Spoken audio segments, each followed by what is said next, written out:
Llegamos al capítulo 3 del libro Primero Reyes. Queremos compartir el segundo sermón en este libro, siguiendo esta serie que comenzó con Primero Samuel, seguimos Segundo Samuel, pero la monarquía hebrea no terminó con David, sino que continúa.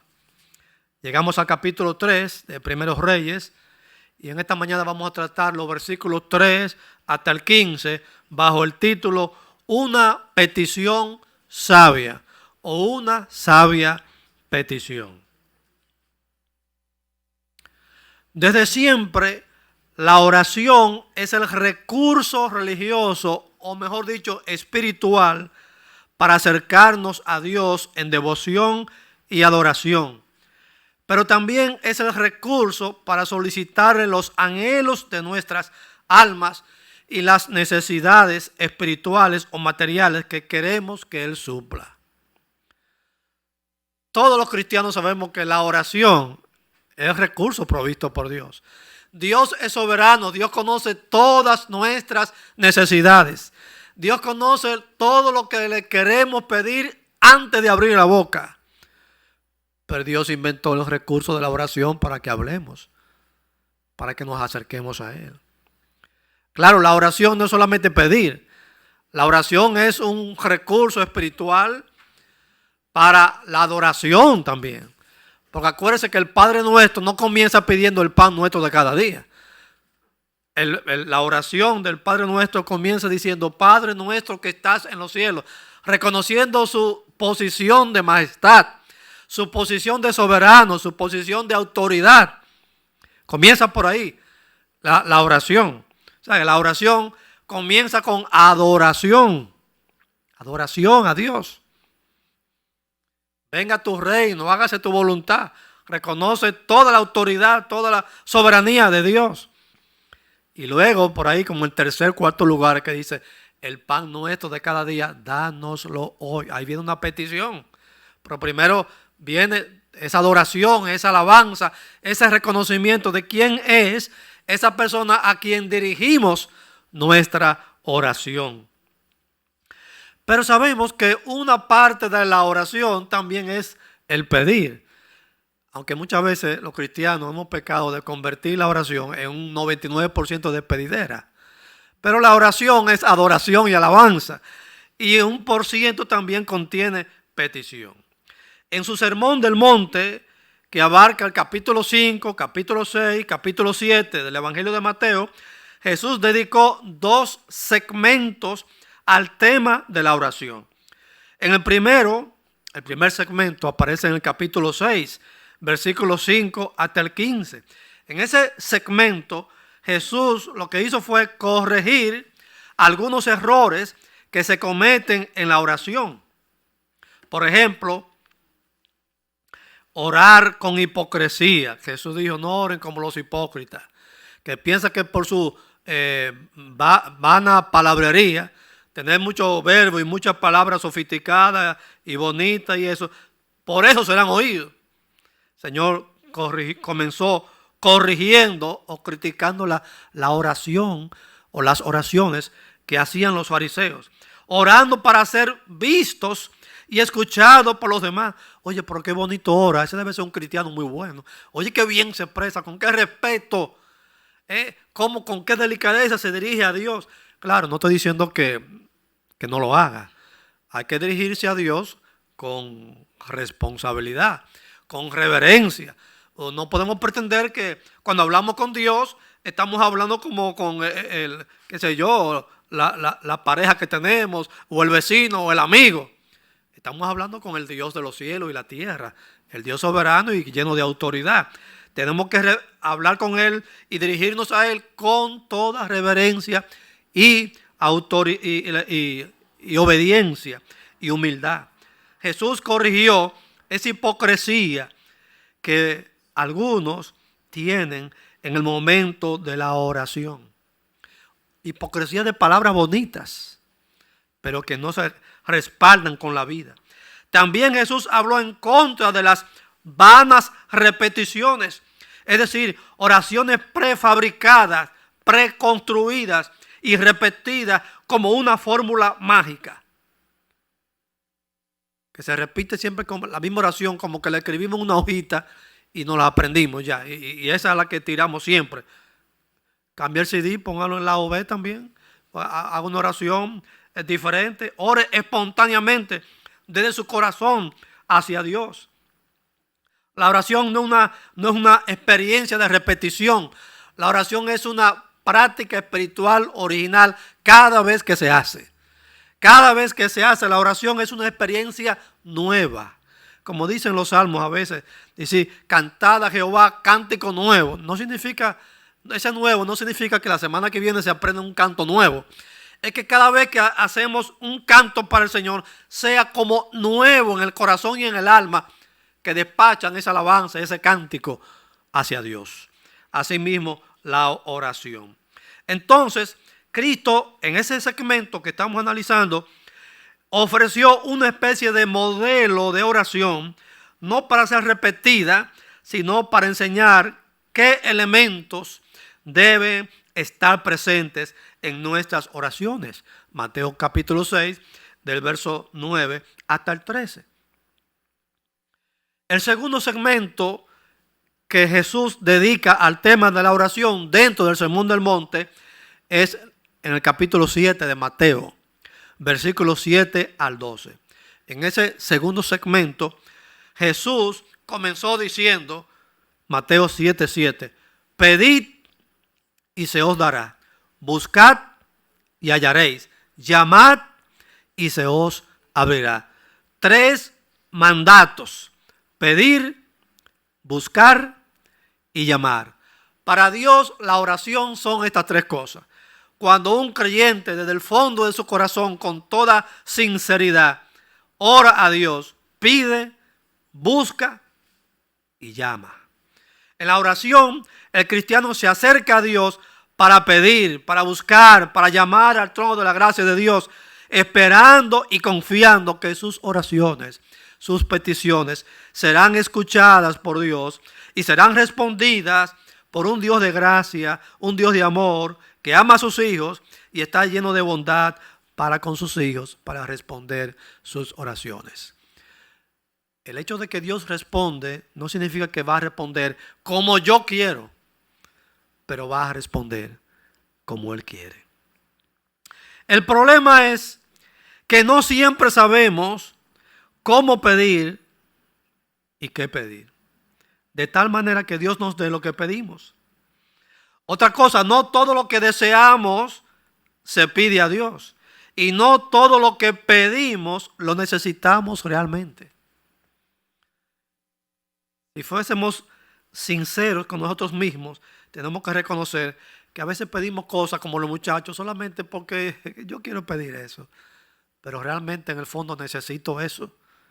Bueno, qué bueno que Dios sabe lo que necesitamos y lo que no necesitamos. Y Él dice, esto no va y aquello va y aquello, quitamos esto.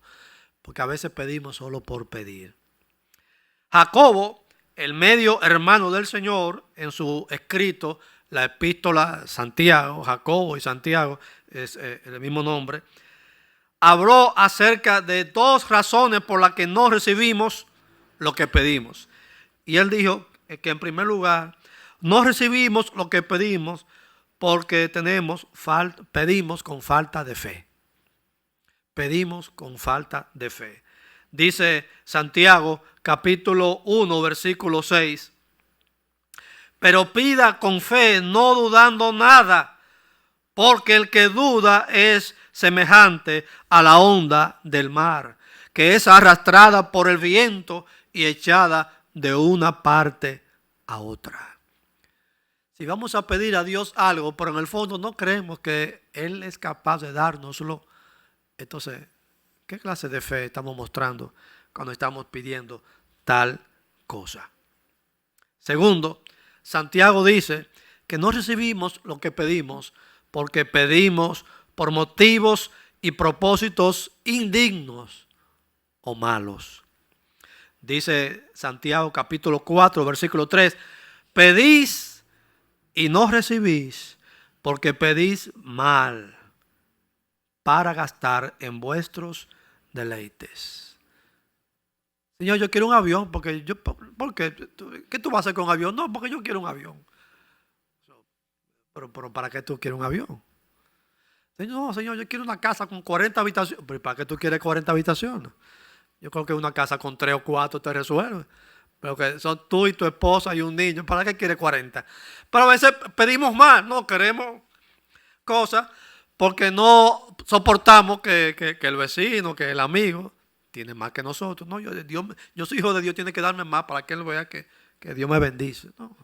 Eso es pedir para vuestros deleites, como dice Santiago. Pedimos mal para gastar nuestro deleite y nuestro orgullo muchas veces, que lo escondemos. Si somos sinceros con nosotros mismos, debemos reconocer que la mayoría de las veces pedimos mal, pedimos cosas que solo nos benefician a nosotros, no al reino de Dios, no a la iglesia, no al Señor, no a la voluntad de Dios, no a lo que Dios quiere para mí. ¿Y por qué no pedimos más santidad? ¿Por qué no pedimos, Señor, que nos dé deseo de ofrendar más? ¿Por qué no pedimos al Señor que nos dé deseo de salir a evangelizar? ¿Por qué no pedimos al Señor que nos dé deseo de estudiar y de orar más? ¿Por qué no pedimos al Señor que nos dé más deseo de servir a Cristo? Porque esas son las cosas que realmente necesitamos. Deseo de servir, deseo de evangelizar, deseo de ofrendar, deseo de hacer la obra de Dios. Pero muchas veces no pedimos eso, solamente las cosas que se ven, las materiales. Primero de Reyes, capítulo 3, relata la experiencia de Salomón, el tercer rey de Israel, luego de heredar el trono de su padre David. Acuérdense que Salomón hereda el trono de David con una edad muy joven. No se ha precisado la edad, pero una cosa se sabe, no pasaba de 17 años, no pasaba de 17. Posiblemente tenía menos, pero de 17 no pasaba, es lo que se ha determinado los estudiosos. Era un joven, un jovencito. Entonces, aunque hay un rey más adelante que heredó con 8 años, o sea, más joven que Salomón. De todas maneras, tener 17 o 16 o 15 y llegar a ser presidente o rey de una monarquía, eso es una gran responsabilidad que te cae de repente. Y Salomón reconoce que era un joven y que no tenía experiencia ni de política, ni de nada de esas cosas. Simplemente le tocó heredar el trono de David, su padre. Y uno se pregunta, ¿qué es lo que más necesitaba el rey David, el rey Salomón, siendo tan joven en ese momento? ¿Qué es lo que más necesitaba? Estoy seguro que no necesitaba un avión. No, para gobernar no necesitaba eso. Necesitaba otra cosa. No necesitaba mucha gloria, mucho dinero, mucho esto, mucho lo otro. Él necesitaba saber cómo gobernar, porque él tenía inexperiencia en eso. Ahora, eso es lo que nos trata el capítulo 3 de Primeros Reyes, que lo he dividido en 2 puntos principales. Primero, antes de pedir, el escritor sagrado nos habla de la vida espiritual de Salomón. Y yo me pregunto, ¿por qué? Bueno, porque para pedir a Dios, primero hay que tener vida espiritual. Para usted pedirle algo a su papá, primero tiene que tener una buena relación con su papá, porque si acaba de hacer una travesura y de una pela, no se ponga a pedir ahí, porque ahí lo que usted pide le van a decir que no. Tiene que haber una buena comunión con el Padre y no haber ningún problema para que por lo menos tener esperanza de que le van a conceder lo que usted va a pedir. Si queremos pedir cosas a Dios, tenemos que tener una vida espiritual en buenas condiciones con Dios. Un hijo en desobediencia, un creyente en desobediencia, un creyente que anda mal con Dios, debe saber que no está en las condiciones de ponerse a pedirle cosas a Dios.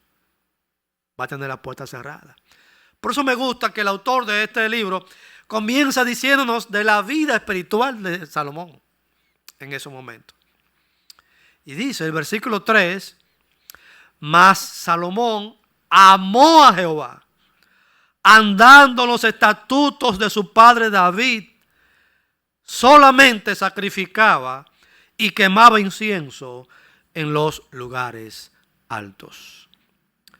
En los versículos anteriores había destacado el autor que el pueblo llevaba sus sacrificios, quemaba, o sea, sus sacrificios de animales a Dios en unos lugares que se llaman lugares altos. Y en cualquier otra parte. Pero dice aquí, Salomón solamente sacrificaba y quemaba incienso a Dios en los lugares llamados lugares altos. ¿Qué son esos lugares altos? Esos lugares altos, en hebreo bamá, eran lugares generalmente elevados en un monte, en cualquier lugar fuera de la ciudad, que se dedicaban exclusivamente para la adoración, ya sea para los dioses falsos o en este caso para el Dios verdadero Jehová. Cuando Israel iba a conquistar a Canaán, Dios le dijo, mire, ustedes van a entrar a Canaán. Y esos lugares altos que los paganos acostumbran tener para adorar a sus dioses falsos, destrúyanlo todos. Destrúyanlo todos. Dice en Números capítulo 33, verso 52. Echaréis de delante de vosotros a todos los moradores del país y destruiréis todos sus ídolos de piedra y todas sus imágenes de fundición y destruiréis todos sus lugares altos. Los paganos tenían esos lugares altos, primero que Israel, para adorar a sus dioses falsos. Pero Dios no le interesaba, Dios no quería que Israel copiara esa costumbre de adorar, de levantar lugares altos en cualquier parte para adorar a Dios. Dios le dio al pueblo de Israel el tabernáculo y lo puso en un sitio y estableció una tribu como la tribu que se encargaría de los asuntos religiosos, la tribu de Leví. Todo el que quisiera llevar algún tipo de ofrenda, un sacrificio de animal a Dios, llévelo al tabernáculo. Allí están los levitas, allí están los sacerdotes que son los levitas. Y a través de ellos entonces ofrece sus sacrificios por el pecado, o ofrenda de paz, o de consagración, o ofrenda de dinero, lo que sea. En un lugar específico donde se levantaba el tabernáculo. Pero lamentablemente el pueblo de Israel copió de los pueblos paganos el tener lugares altos. Quizás algunos dijeron, bueno, coger para allá donde está el tabernáculo, eso es muy lejos. Si tenemos uno aquí más cerca, pues vamos a ese. Y no hay que pagar pasaje o no hay que pasar tanto trabajo. Dice 1 Reyes capítulo 3 versículo 2. Hasta entonces el pueblo sacrificaba en los lugares altos porque no había casa edificada al nombre de Jehová, es decir, un templo, hasta aquellos tiempos. Fue Salomón que hizo el templo. Fue Salomón que hizo el templo en Jerusalén. Que David, su padre, le dejó los materiales y le dejó hasta el lugar, le compró el lugar, el terreno donde se debía construir el templo para Jehová. Todo se lo dejó David. Qué bueno cuando ustedes le dejan todo listo y los materiales y todas las cosas, y el dinero. Así cualquiera, bien, porque ya es lo que tiene que hacer la construcción. Bueno, a Salomón le dejaron todo preparado solamente para construir el templo de Jehová, el terreno y todo, y los materiales. Pero el pueblo seguía sacrificando animales y ofrendas a Dios en los lugares altos que ellos inventaron. Sin embargo, existía el tabernáculo. Existía el tabernáculo. El arca de Jehová estaba en Jerusalén. Acuérdense que David, cuando fue nombrado rey de Israel, trajo el arca desde la casa de Abinadab, la trajo a Jerusalén. El arca no, pero el arca sí. El tabernáculo entero no, pero el arca sí la trajo. Y estaba en Jerusalén, en una tienda, en un lugar específico que David levantó y la colocó ahí. Pero ese no era el tabernáculo, solamente el arca de Jehová estaba en Jerusalén. El tabernáculo estaba en otro lado. Ya no estaba en Silo, porque ya Elí había muerto hacía mucho. Y eso fue quemado también por los filisteos. Ya usted sabe. Entonces, ¿dónde estaba el arca? El tabernáculo. El arca estaba en Gabaón. Posiblemente posiblemente estaba allí, rodó allí después de la muerte de Elí. Esta es una buena oportunidad para reflexionar acerca de la conveniencia o no conveniencia de copiar prácticas mundanas e introducirlas a la iglesia o a la vida cristiana personal de uno. Y entonces cristianizar, entre comillas, cosas que la gente hace, pero uno la trae a la vida cristiana o a la iglesia, entonces dice que la santifica y le pasa un barniz de espiritualidad o santidad. La iglesia cristiana ha pecado muchísimas veces de eso, de traer costumbre de fuera y que la vestimos de cristiano y la santificamos, pero sigue siendo una práctica que Dios no la ve bien. En ese renglón hemos pecado muchas veces. Nos conviene reflexionar seriamente sobre ese tema, porque la Biblia dice, todas las cosas me son lícitas, pero no todas convienen. No todo lo que parece que es lícito o no todo lo que es lícito, no todo conviene. Independientemente de que Dios no autorizó el uso de estos lugares altos, a falta de un templo, estos lugares funcionaban como santuarios a donde el pueblo acudía a buscar la presencia de Dios y a llevar sus sacrificios y ofrendas. Ahora bien, dentro de todo esto había un lugar alto especial que era el de Gabaón. ¿Por qué? Porque allí estaba el tabernáculo. Ahí era que iba Salomón. Él no iba a los otros lugares altos. Él iba al lugar alto donde estaba el tabernáculo. Y eso está ubicado a 6,5 kilómetros al noroeste de Jerusalén. Y es lo que dice el versículo 4 de Primeros Reyes, capítulo 3. E iba el rey a Gabaón, porque aquel era el lugar alto principal, y sacrificaba allí. ¿Y por qué allí? Porque allí estaba el tabernáculo. Ahí no lo dice. Pero ese pasaje de Primeros Reyes, capítulo 3, se repite en 2 Crónicas, capítulo 1. Y allá se dice por qué fue allá que fue el rey Salomón. Versículo 3 de 2 Crónicas, capítulo 1, dice, y fue Salomón y con él toda esta asamblea al lugar alto que había en Gabaón, porque allí estaba el tabernáculo de reunión de Dios que Moisés, siervo de Jehová, había hecho en el desierto. Lo que está diciendo el versículo que hemos estado leyendo es que el único que estaba haciendo la cosa correctamente era Salomón. Él no estaba sacrificando animales en el patio de su casa o en un sitio bonito allí que me queda cerca de la iglesia, de la casa. No, él estaba llevando sus animales para ofrecerlos a Dios en el lugar donde estaba el tabernáculo. En Gabaón, para allá que voy. Eso es una crítica a aquellos hermanos que dicen, no, yo me quedo en mi casa. Dios nos dijo que hicieran que la iglesia es su casa, la iglesia es aquí, el templo. Ven aquí, hermano, aquí hay que hacer el culto. Aquí todos los hermanos nos reunimos, aquí adoramos a Dios, aquí se canta, aquí se reparte la Santa Cena. Porque si no fuera así, salimos casa por casa a repartir la Santa Cena, pero así va a ser más difícil. Usted se imagina Payán y Vila, un motorcito repartiendo el pan y el vino. No, es aquí, ven aquí, en la casa de Jehová. Aquí estamos todos en comunión, aquí en alabanza a Dios y nos desconectamos de todas las cosas que hay allá afuera y estamos en la presencia de Dios recordando al Señor en la Santa Cena y cantando los himnos y adorando al Señor.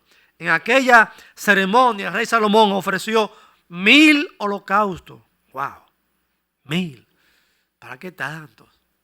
Bueno, era rey, tenía dinero, él podía ofrecer 1,000 holocaustos. Tenía muchos animales, muchas vacas, muchos machos cabríos, de todo. Qué gran celebración para inaugurar su reinado. 1,000 holocaustos. Y eso, por ahí después aparecen más sacrificios. Pero por ahora dice 1,000. Los levitas contaron eso, son 1,000. El rey trajo 1,000. Así que fájense todos ahora a matar animales aquí, a ofrecer el sacrificios a Jehová. Y pusieron ese dato en la Biblia. 1,000 bueyes, dice en Reyes, que en Crónica, que fueron 1000 bueyes que se sacrificaron en esa ceremonia como holocausto a Jehová. En segundo lugar, en medio de todo eso, Dios se le aparece a Salomón. Interesante. Salomón está inaugurando con una ceremonia cristiana, vamos a decir así, religiosa, que manifiesta su religiosidad, su vida de comunión, su vida espiritual para con Dios, que aprendió de su papá, el rey David. Y Dios se le aparece esa noche, después que sacrificaron todos esos animales. Aquella misma noche, dice el texto bíblico, Dios se le apareció a Salomón en Gabaón en un sueño. Ustedes saben que en la antigüedad ya no es así, pero en la antigüedad, en el Antiguo Testamento se ve que Dios utilizó, por su voluntad fue así, usar muchas veces este medio, los sueños, para aparecerse a ciertas personas y revelarse o revelarle algún aspecto de su voluntad. No significa que cada vez que una gente tenía un sueño era que Dios estaba hablando, pero Dios se introducía en el sueño y la persona se daba cuenta que era Dios que estaba en el sueño hablándole. En el Nuevo Testamento ya no vemos eso. Y ya no es necesario porque ya tenemos toda la revelación de Dios. Cualquier cosa que querramos saber si es o no es la voluntad de Dios, lo que tenemos que hacer es buscar Biblia. Tire páginas ahí hasta que encuentre la dirección de Dios para cualquier aspecto de su vida que usted quiera manejar dentro de la voluntad de Dios. Parece algo difícil distinguir entre lo que es un sueño y lo que Dios introduce en medio de ese sueño. Personalmente, yo supongo que si Dios se metiera en un sueño que yo tengo o estamos teniendo, su presencia y su palabra nos sería muy evidente. Oiga, el hecho de que Dios se meta en un sueño que usted está teniendo en la noche y hable, oye, eso es algo muy especial. No es algo que uno va a quedar con duda. Porque cuando Dios, si es Dios que se mete en el sueño y se aparece, está ahí, es muy difícil que uno no sepa que es Dios que está. Claro, no lo busque ahora porque ya Dios no habla por sueño. Ya Dios no habla por sueño. Así que no venga que mañana, que para allá me soñé esto y que Dios, no. Ya Dios no habla por sueño. Puede hacerlo porque Dios es soberano. Dios es soberano, puede decidir hacerlo. Pero si no es necesario, Dios no lo va a hacer. Y Salomón supo que era Dios. Salomón supo que era Dios que estaba en ese sueño. Porque la Biblia dice que cuando despertó, Salomón supo que era Dios, que se le había aparecido y le había hablado. Pero lo sorprendente de este relato no es que Dios se le apareciera en sueño, sino lo que le dijo. Lo que le dijo Dios. Dice el verso 5. Y se le apareció Jehová a Salomón en Gabaón una noche en sueños. Y le dijo Dios, pídeme lo que quieras que yo te dé. Ay, si me lo dicen a mí. Pídeme lo que quieras que yo te dé. Wow, ¿qué sería lo primero que yo le voy a pedir a Dios si me dice eso? ¿Qué sería lo primero que le llegaría a usted a la cabeza si Dios se le aparece y le dice, mira, fulano, pídeme lo que quieras, lo que tú quieras, que yo te lo voy a dar? Bueno, ¿cuántas cosas le pasarían a uno por la cabeza? Bueno, todas las necesidades que uno tiene en ese momento le pasan rápido por la cabeza y uno comienza a decir esto, aquello, ¿por cuál me decido? Pero esa palabra debe ser tremenda. Pídeme lo que quiera que yo te dé. Si se lo digo yo, ¿qué payán tiene para darme a mí? Pero es Dios que lo está diciendo Salomón. Dios, el dueño, el creador de los cielos y la tierra, el que le dio el trono de David su padre y que es dueño de todo el universo. Pídeme lo que quieras que yo te dé. ¿Qué usted le hubiese pedido? Me imagino que mucho dinero. La gente nunca falla con eso. Mucho dinero. O tal vez una grande y lujosa mansión. O tal vez una larga vida. O un matrimonio feliz. O hijos obedientes. O un empleo. Qué sé yo, hay muchas necesidades. que puede ser en ese momento para usted, imagínese. Una de las cosas más hermosas es una persona, ya sea un joven o ya sea un viejo, que sepa lo que necesita. Porque ahí es que uno falla. A veces ahí es que uno falla, en saber lo que realmente uno necesita. Y una cosa que uno necesita, pero mucho en esta vida, es discernimiento. Discernimiento para entender las cosas y saber qué debo hacer. Salomón sabía que la responsabilidad que había heredado era grande y que su falta de experiencia podía traerle problemas. De modo que cuando Dios le dijo que pidiera lo que él quisiera, Salomón pensó bien y pidió bien. Verso 7, dice Salomón: ahora pues, Jehová Dios mío, tú me has puesto a mí, tu siervo, por rey en lugar de David, mi padre, y yo soy joven y no sé cómo entrar ni cómo salir. Oiga, comenzó bien el muchacho. Esa expresión entrar y salir es un hebraísmo para decir, yo no sé ni cómo ponerme de pie, ni cómo sentarme. Yo no sé ni cómo hablar, ni cuándo callarme. Yo no sé qué es lo que tengo que hacer, cuál es el primer decreto que tengo que tirar. Yo no sé qué es lo que voy a hacer como rey, porque yo nunca he gobernado. No sé qué hacer. Dame discernimiento, dame inteligencia, porque soy joven. Y a Dios le gustó eso. Esa humildad, esa sencillez. En el caso del joven Salomón, tenía que ver con su condición de rey. En nuestro caso, pensemos en nuestra condición de padre, madre, hijo, empleado, profesional, hombre o mujer, marido o esposa. ¿Cuántas cosas nos pueden pasar por la mente en ese momento que Dios nos diga, pídeme lo que quieras que yo te dé? Tenemos que tomar decisiones y vivir delante de Dios. En eso que consiste la vida. Desde que uno se levanta hasta que se acuesta, es tomando decisiones y enfrentando retos. Los niños no saben lo que es eso. Pero los adultos sabemos que la vida es eso. Desde que uno se levanta hasta que uno se acuesta, tomando decisiones y enfrentando retos. Porque cada día es un reto nuevo. Usted no sabe cuando va a salir a la calle qué le va a salir, con qué se va a encontrar.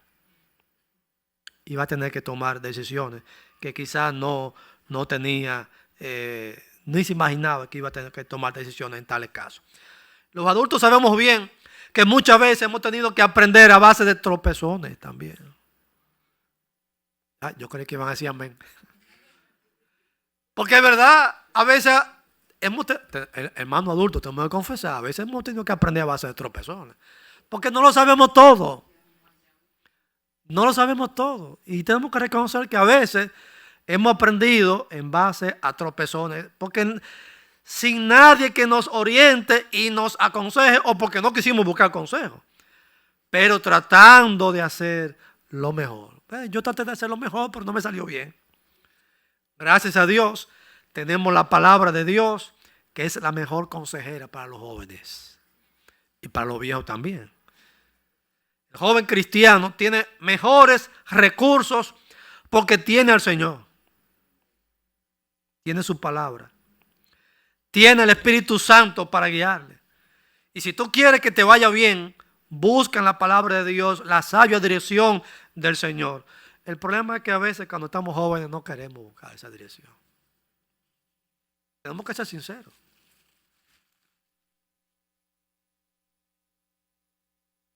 Cuando vivimos etapa de adolescencia y la primera etapa de la juventud, todas esas cosas pasan. No queremos, a veces no queremos, pero eso es lo más conveniente, buscar la voluntad de Dios. Casi nunca, mire, eso es extraño, casi nunca, la primera muchacha que la que usted se enamora, casi nunca se casa con esa. Esos son casos extraños.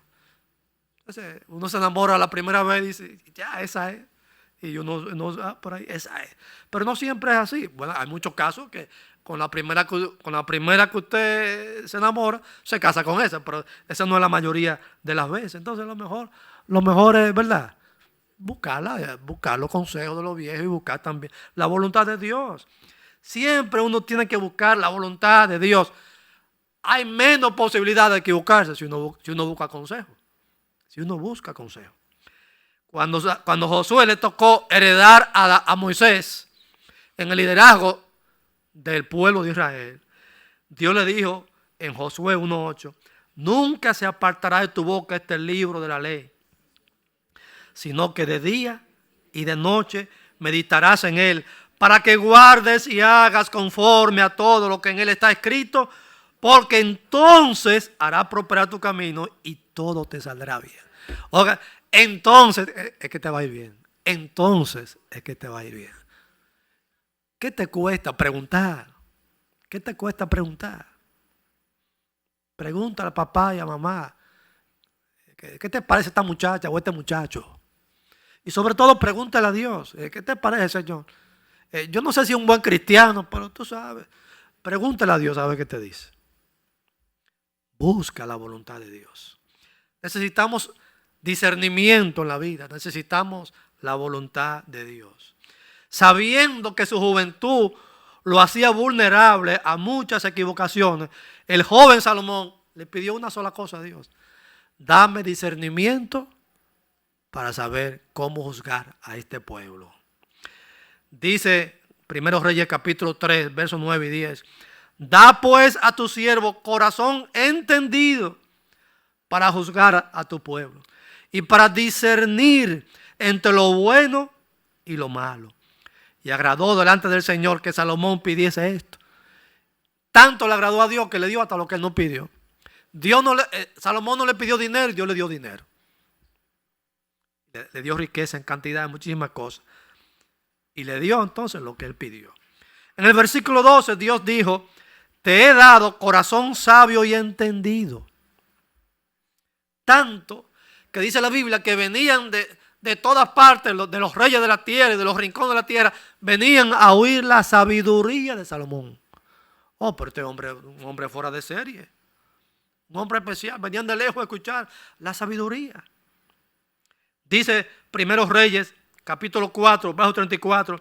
Y para oír la sabiduría de Salomón, venían de todos los pueblos y de todos los reyes de la tierra, a donde había llegado la fama de su sabiduría.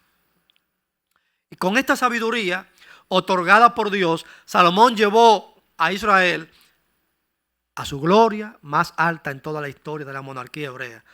Tanto que Dios le dijo, ni antes de ti, ni después de ti, habrá otro con tanta sabiduría como tú. Oiga, eso es una obra de Dios. Su sabiduría lo llevó a explorar la ciencia, las construcciones, la poesía, la música, la zoología, la botánica, la filosofía y todo lo que un hombre con dinero y con tiempo puede fajarse a investigar. Eso hizo Salomón todo. Y a las mujeres también se fajó a investigar a las mujeres. Pero por ahí vino el fracaso. Dice 1 Reyes, capítulo 4, versículo 32. Y compuso 3,000 proverbios. Y sus cantares fueron 1,005. Oiga, no hay nadie que llegue, ni Mozart. Nadie ha escrito tantas canciones y tantos proverbios como Salomón. El hombre era un genio, una maravilla. Dios se agradó profundamente por esa petición. Dice, dame un corazón entendido para juzgar a este pueblo y discernir entre lo bueno y lo malo. Ahora yo pregunto, dígame alguien aquí, ¿quién de nosotros no necesita discernimiento para poder diferenciar entre lo bueno y lo malo? ¿Quién no necesita eso? Todos necesitamos eso. Para saber qué es lo bueno y qué es lo malo. Para poder desechar lo malo y seguir lo bueno. Pero tenemos que seguir a Dios para eso. Y a veces así nos equivocamos. ¿Qué será cuando una gente vive sin buscar en el libro de Dios ni preguntar por lo que Dios opina sobre tal o cual tema? Dios se agradó de Salomón y ojalá se agrade de nosotros, pidiendo nosotros eso que necesitamos. Lamentablemente, Hubo un capítulo turbio en la vida de Salomón en el que su sabiduría fue opacada por la mundanalidad. Porque como veremos más adelante en el capítulo 11, la Biblia dice que las muchas mujeres que tuvo Salomón apartaron su corazón de Jehová. Ya llegaremos ahí. Por ahora vamos a destacar su sabiduría en Dios. Lamentablemente, Salomón tuvo ese capítulo turbio y se apartó de Jehová. Escribió el Cantar de los Cantares. Escribió en el libro de Proverbios que está en la Biblia, es una recopilación de muchos proverbios de otros autores, pero también de él mismo, de Salomón. Y el libro de Eclesiastés, que es la experiencia de Salomón cuando se apartó de Dios y se puso a explorar todas las cosas de la vida. Exploró todo. Y en medio de toda esa exploración se perdió. Como mucha gente hoy se ponen a explorar por los mismos caminos que se perdió Salomón, ellos también se ponen a explorar y se pierden, igual que Salomón se perdió. Pero Salomón tuvo la oportunidad de reflexionar y volver su corazón y decir, como termina el libro de Eclesiastés, todo el resumen de todo esto es tal cosa: teme a Dios y guarda su mandamiento. Ahí está todo. Pero hay gente que nunca llegan a esa conclusión. En medio de su investigadera, de todo lo malo y todo lo mundano que hay, pierden la vida. No tienen el chance de reflexionar y de volverse como tuvo Salomón. Ese testimonio de Salomón debería ser suficiente para que los hombres entendieran el mensaje, pero la mayoría prefiere hacer sus propias búsquedas por el mundo de la maldad y de la corrupción, para después al final tener que decir: Salomón tenía razón. En el mundo no hay nada bueno, solamente en el camino de Dios. Concluyendo, en Mateo capítulo 12, versículos 38 y siguientes, los escribas, o mejor dicho, algunos escribas y algunos fariseos confrontaron personalmente a Jesús y le exigieron: danos una señal para que creamos en ti. Una señal significa algún milagro, alguna cosa espectacular. Y yo me pregunto, ¿cuántos milagros hizo Jesús? Resucitó a Lázaro, la hija de Jairo, y al hijo de la viuda. Multiplicó panes y peces 2 veces. Caminó sobre el mar. Hay muchísimas cosas. Entonces ellos vienen y dicen: danos una señal ya para que creamos en ti. Si tú haces algo espectacular, una señal divina, milagrosa, creeremos en ti. Y todo lo que Jesús ya había hecho. ¿Y qué pasó con eso? No lo vieron. A menudo los incrédulos siempre quieren cubrir su incredulidad en el manto de lo espectacular. Como me dijo una compañera de trabajo allá en Puerto Plata, cuando yo trabajaba en hotelería: no, porque si yo viera como que un muerto viene de allá y se me aparece, para entonces uno creer que hay algo de aquel lado. Digo yo: mira, si se te aparece un muerto, tú vas a salir huyendo. Era la primera. Va a ser la primera que va a salir huyendo por el patio del hotel. Entonces vamos a tener que caerte atrás porque... Dice, es verdad, pues yo soy muy miedosa. Digo, ¿tú no ves? Entonces, vamos a creer lo que dice la palabra de Dios sin necesidad de que aparezca un muerto y un espíritu y una cosa. Es mejor creer lo que Dios dice desde el principio porque está todo en su palabra. Pero a veces queremos encubrir nuestra incredulidad diciendo: no, porque si hay una señal, tú sabes, se me aparece algo de noche. No. La fe no necesita excusa para creer. Pero estos escribas y fariseos querían encubrir su incredulidad exigiéndole a Cristo. Como hay algunos: no, porque Señor, si tú me das un trabajo, entonces yo te sigo. O si tú me cambias este hijo, te está portando mal, entonces yo te voy a seguir. No le ponga exigencia a la fe. Cristo merece que creamos en Él y le sigamos, no importa cómo esté la circunstancia alrededor nuestro. Jesús, contestándole a la exigencia de estos escribas y fariseos, le trajo a colación la ciudad de Nínive. Esa ciudad a la que Dios mandó a Jonás, el profeta, para anunciarle que en 40 días Dios iba a destruir la ciudad a menos que ellos se arrepintieran. Y de hecho ellos Se arrepintieron totalmente. La Biblia dice que no hubo ni uno solo que no haya quedado sin arrepentimiento. Pregunta, ¿cuántos milagros hizo Jonás para que se convirtieran todos? ¿Cuántos milagros? Ninguno. Simplemente dijo, de aquí a 40 días Nínive será destruida. Y el rey fue el primero que dijo, no, hay que buscar a Dios todo el mundo. Fue el primero y después todos los demás. Hasta los animales lo vistieron lo untaron de ceniza y de luto y de cosas para mostrar ese arrepentimiento nacional. Jonás no hizo nada para que se arrepintieran. Solamente lo que Dios dijo. Lo que Dios dijo. Pero también Jesús les habló de esa reina de Sabá, o reina del sur, porque Sabá quedaba al sur de Israel, de esa mujer que oyó la fama de Salomón y creyó en ella y vino de Salomón para oír de su sabiduría personalmente. Y dice Mateo capítulo 12, versículo 42, la reina del sur se levantará en el juicio con esta generación y la condenará, porque ella vino de los confines de la tierra para oír la sabiduría de Salomón, y he aquí alguien más grande que Salomón en este lugar, y no le creen. Cristo es más grande que Salomón, y para creer en él le están exigiendo señal. Sin embargo, la reina de Sabá no exigió señal. Oyó la sabiduría de Salomón y dijo, es verdad, yo tengo que ir para oír eso. Creyó y fue para comprobarlo y para beneficiarse de eso. No importa cuánto poder, no importa cuánta riqueza, no importa cuánto conocimiento o influencia tenga un hombre en esta generación. Cristo es más grande que cualquier emperador, rey, presidente, gobernante, senador, diputado, como usted quiera. Cristo es más grande que todos juntos. Y merece ser creído y obedecido y seguido fielmente, sin necesidad de que haga un milagro. Si Dios no me sana, si Dios no me quita un problema, yo lo sigo de todas maneras. Yo lo sigo. Porque no es porque me quite el problema, o me sane la enfermedad, o me haga tal o cual cosa yo le pedí. Es porque Cristo es digno de ser obedecido, creído y tenerlo en primer lugar.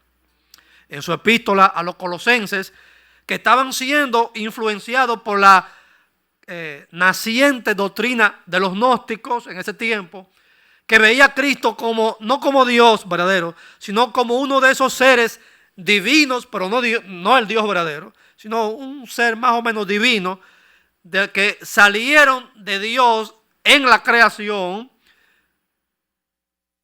El apóstol Pablo dice lo siguiente: en Cristo están escondidos todos los tesoros de la sabiduría y del conocimiento. En otras palabras, Cristo es la sabiduría y el conocimiento divino personalizado o encarnado. Y si usted recibe a Cristo, en quien están todos los tesoros de la sabiduría y todos los tesoros del conocimiento, dice Pablo también en el 2:10 de Colosenses, y vosotros, los cristianos, los que han creído, estáis completos en Él, que es la cabeza de todo principado y potestad. En otras palabras, el que está en Cristo no necesita más nada. Todo el conocimiento, toda la sabiduría divina está en Cristo. Y si yo estoy en Cristo, entonces yo estoy ahí. Voy a llegar al cielo seguro. Cristo es el creador de todas las cosas. En su sabiduría Dios hizo que Cristo fuese el sacrificio por los pecadores, por nuestros pecados. Y Dios hizo que Cristo fuese el que reconciliara al mundo con Dios, la creación y también al ser humano. Es interesante que en la epístola a los Colosenses se habla de una reconciliación cósmica, porque habla de que Cristo reconcilió el universo con Dios, pero también al hombre personal como individuo, como el pecador que necesitaba ser reconciliado con Dios. La sabiduría de Salomón o la de cualquier otro mortal es útil solo para los asuntos terrenales, pero la sabiduría de Dios en Cristo es útil para el presente y para la eternidad. Y finalmente, cuando muramos esa sabiduría nos llevará a la gloria misma del Padre. Allí ya estaremos seguros eternamente. Así que termino con esa frase que Dios le dijo a Salomón: pídeme lo que quieras que yo te dé. Ay, si me dijeran eso a mí. Pídeme lo que quieras que yo te dé. ¿Qué es lo que más tú deseas pedirle a Dios hoy, en este momento? Olvídese del que está al lado en su asiento. Piensa en usted ahora mismo. Cierre sus ojos si usted quiere. Piense por un minuto, si Dios me dice eso, ¿qué es lo que yo quiero pedirle hoy? Sabemos que la vida debajo del sol tiene sus necesidades. Y vamos a pensar, ay, necesito empleo, necesito un carro, necesito una esposa, un esposo, necesito una casa, necesito esto, aquello. Pero ¿y las cosas espirituales? No estoy diciendo que no le pida a Dios algo material, pero por favor no deje de pedirle algo espiritual primero. Dijo Jesús en el Sermón del Monte: buscad primeramente el reino de Dios y su justicia, y todas estas cosas os serán añadidas. Sin quitarle su valor a lo material, no olvide pedirle a Dios algo espiritual. Pidamos sabiduría para vivir en la voluntad de Dios. Y usted, que sabe que necesita un encuentro personal con Cristo, pero nunca lo ha buscado, pídele al Señor hoy la gracia de rendirse al Señor y encontrar en Cristo la salvación que usted necesita. Si tiene todo lo demás, pero no tiene a Cristo, de nada sirve todo lo que hemos dicho en esta mañana. Que el Señor le ayude a pedirle al Señor lo que realmente necesita. Usted necesita a Cristo. Y nosotros que ya lo tenemos, necesitamos pedirle discernimiento, sabiduría, para hacer su voluntad siempre y no fallar. Oremos. Padre, te damos gracias por tu palabra. Te damos gracias porque en Cristo están escondidos todos los tesoros de sabiduría y conocimiento verdaderos. Danos, Señor, la humildad y la gracia para buscar en el Señor esa sabiduría y ese discernimiento que necesitamos para vivir el reto de esta vida debajo del sol. Cada día nos levantamos para enfrentar retos que ni nos imaginamos que enfrentaremos.